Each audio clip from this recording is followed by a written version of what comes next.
Well, I've been writing and talking about leadership all my life, from the mountains of western Pennsylvania and my first local Girl Scout CEO job. And I've been writing about leadership all my life.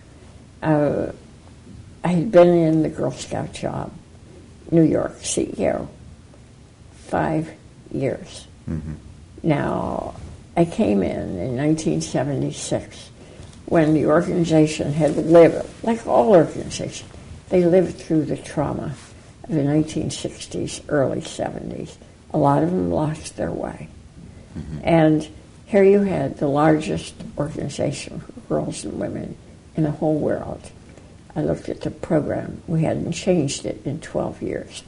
Think of what those years From 64 to 76. Most organizations were surviving, struggling. Where are we going? Society had changed. So in those 5 years, with a sharp mission focus and a total highly contemporary program we designed, heavy on math, science, technology, marvelous learning opportunities for all of those. By the time I left, 788,000 men and women, as well as 3.5 million girls. So you had almost 800,000 people serving 3.5 million girls by the time that you left in 1990. Yes, and only 1% employed staff. All volunteer. Serving. 1% remarkable staff. Some countries don't have an army that large, but we did.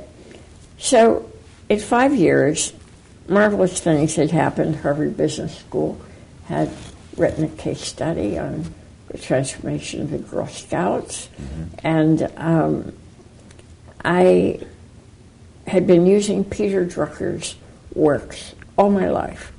The day in 1970 that I walked into the Tallis Rock Girl Scout Council as its new president, under my arm I had the Effective Executive by Peter Drucker. I had no idea who he was. I just knew he was exactly right for us. So we used, as we threw out the old hierarchy and developed a wonderful circular management system, and marvelous things happened. Always, Peter Drucker's works were there. So he was somebody who you were learning from before you met him? Yes, for years and years, quoting Peter Drucker. So I got this invitation, 1981, from the Chancellor of New York University. I'm inviting you and 50 other presidents of foundations and large organizations to have dinner and hear Peter Drucker speak. Well, I was thrilled. I was going to meet Peter Drucker at the University Club reception, 5:30. Now, if you grow up in the mountains of western Pennsylvania, 5:30 is 5:30. So I get there. I walk in right on the minute. I am in this lovely big room with 2 bartenders, all alone. I turn, and here is a man behind me. Obviously, if you grow up in Vienna, 5:30 is 5:30. And he says, I am Peter Drucker. Well, I was so stunned, I forgot my manners. Instead of saying, oh, how do you do? I said, do you realize how important you are to the Girl Scouts? He said, no, tell me. I said, you go to any one of our 335 local councils, you'll see a shelf of your books. If you come to New York and you look at our corporate management monographs on 12 different subjects, you will see your philosophy. He must have been blown away by that. He said, you are very daring. I would be afraid to do that. Tell me, does it work? I said, it works so remarkably that I've been trying to get up enough courage to call you. And I wanted to say to you. What were you afraid of in contacting him? I said, I would like to ask you for an hour of your time. I would like to come to Claremont.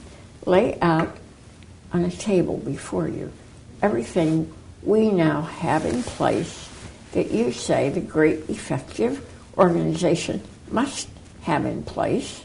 It's going to be part of the future. I said, we do. So I want to talk to you about how do we take the lead in this society and blast right into the future. He said, well, why should both of us travel? I will be in New York. He told me the date. I will give you a day of my time. That was 1981. Mm-hmm. From then on, he gave us 2 or 3 days every year. Mm. He studied us, wrote about us, told the New York Times we were the best managed organization in the country. And they said, you mean nonprofit? He said, no, I mean any organization. Francis Hesselbein could manage any corporation in America.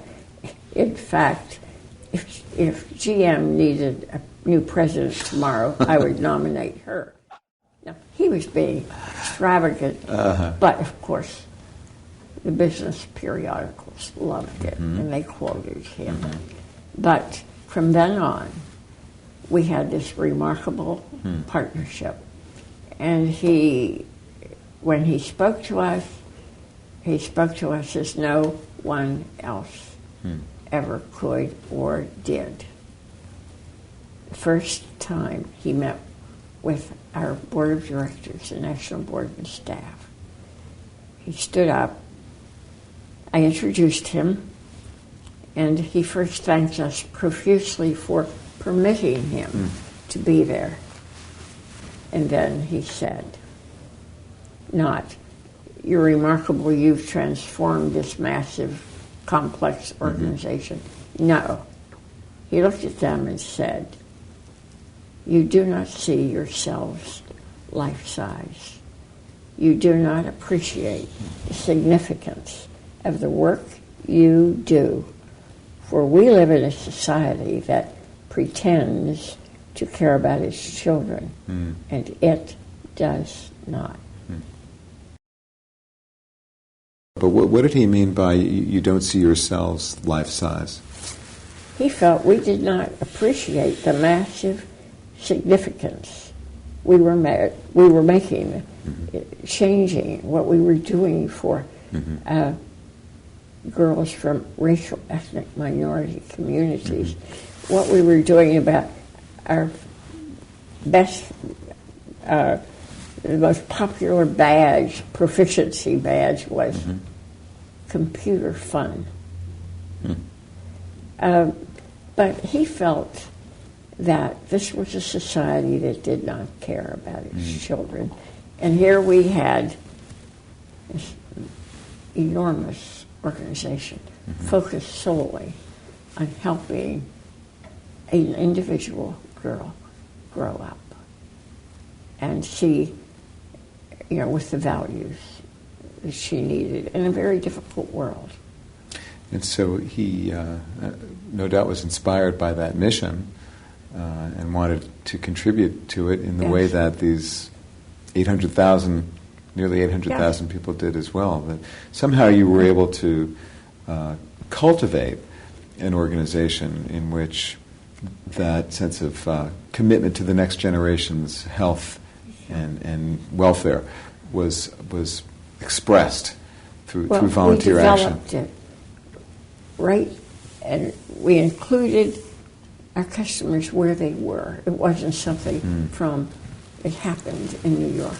It was on the ground, where the troops, where the leaders were, and all of us together. That's why it was so powerful.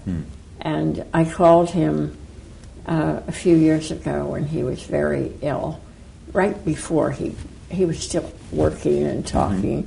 And I called him and said, Peter, in 1981, you said we live in a society that pretends to care about its children. It does not. Do you still feel the same way? This is probably the year 2000. Do you still feel the same way? There was a long silence, then a very sad voice Francis, has anything changed? No, it's far worse now than 1981. And when you look, what did we find out yesterday? There are 1 million school children in New York City. 500,000 will not get a high school diploma. Now, they will be hopeless. They can't get a job. Half of our children in school, no high school diploma, and across the country, it's even worse. How do you mobilize a society to take up the responsibility of cultivating the next generation? Well, you and I have a platform. We have a forum. I make speeches. You have this marvelous program. What if every company, every group adopted a school? What if we unleashed our people, spend a few hours a week with one child, helping that child to read? That's the answer. How do we mobilize the community to care about all of its children? Now, we know what the fate is for a high percentage. The answer is, we'll just build more prisons. That's not the answer. What is it that inspires you, gives you hope as you think about the future and your capacity to make it better? In the darkness of our times, I have enormous hope for the future. I'm looking at this generation of students on college and university campuses, and some who've graduated and they're in their first jobs. Something about this generation that is different from some previous cohorts. They volunteer. They care about the community. Many of them who 10 years ago, 15 years ago, would be looking at the largest check. They're saying, I'm going to make a difference doing this. I don't mean they don't want to be adequately paid, but they want to do something beyond where a lot of people stay. I get an email from a young man I met as a cadet at West Point, class of 2005. He is now a lieutenant in Iraq. I've been getting emails about how wonderful his people are, not complaints about how hot it is. I have to tell you about the company I am commanding, these marvelous young soldiers. Then I get an email that would break your heart. Dear Francis, I'm coming back for a little while. I'll be stationed near Nashville. Do you know of a nonprofit where I could volunteer a few afternoons or evenings a week? Think about that. So there's something about, I hit those campuses a third of my time. The emails I get, and when I say to them, I have a philosophy. It's just very simple. To serve is to live. To serve is to live. It's to live. And they either applaud or they say, well, of course, yeah. This is where I get my hope. So what advice do you have for the next generation coming up? I say 10 years from now, they will look at you and say, the future called. And they responded. They kept the faith. But 20 years from now, they will say of you, once again, the greatest generation. Now, I believe that. So there's hope. Big hope. In that energy that you see swelling up. And you can measure it.